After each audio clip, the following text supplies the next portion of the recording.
तो इस वीडियो में आप सीखेंगे कि स्नैपचैट के अकाउंट को डिलीट कैसे किया जाता है। सिर्फ 2 मिनट में आप ये सब कुछ कर लेंगे। तो चलें शुरू करते हैं। तो स्नैपचैट के अकाउंट को डिलीट करने के लिए अपने एप्लीकेशन को चलाना होगा स्नैपचैट की, जो आपके फ़ोन में होती है ना। इसके बाद आपने इस बटन पर क्लिक करना है और अपने अकाउंट में चला जाना है।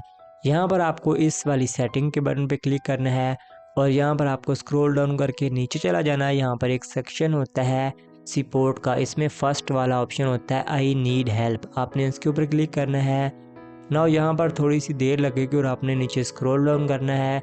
यहाँ पर दूसरे नंबर पर लिखा है मैनेजिंग माय अकाउंट, आपने इसके ऊपर क्लिक कर देना होगा और यहाँ पर आपने दूसरे वाले ऑप्शन पे डिलीट और रीएक्टिव माय अकाउंट, इसके ऊपर क्लिक कर देना होगा। यहाँ पर सबसे पहले option how do I delete my Snapchat account, इसके ऊपर आपने जो है ना वो क्लिक कर देना होगा। तो हम इसके ऊपर क्लिक करते हैं। अभी हमारे सामने ये वाला पेज आ गया। यहाँ पर लिखा हुआ कि आप अपने इस अकाउंट को डिलीट कर रहे हैं, लेकिन आपने 30 दिन के अंदर अंदर इसको कहीं भी लॉगिन नहीं करना, नहीं तो ये परमानेंटली डिलीट नहीं होगा।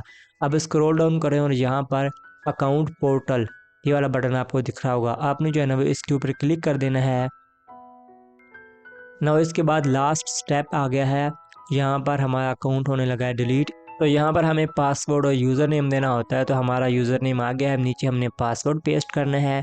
तो इसके बाद करना है कंटिन्यू और हमारा अकाउंट हो जाएगा डिलीट। अब हमने पासवर्ड लिख दिया, कंटिन्यू के बटन पे करते हैं क्लिक, हमारे डिलीट होने की प्रोसेस जो है शुरू होगा। तो जैसा कि आप देख सकते हैं इस तरीके से आपका अकाउंट डीएक्टिवेटेड यानी कि डीएक्टिवेट हो चुका है। अब याद रखें 30 दिन के अंदर लॉगिन नहीं करना, अगर करेंगे तो परमानेंटली डिलीट नहीं होगा। बल्कि कोई भी सवाल हो तो आप नीचे कमेंट कर सकते हैं। अपना ख्याल रखें। अल्लाह हाफिज़।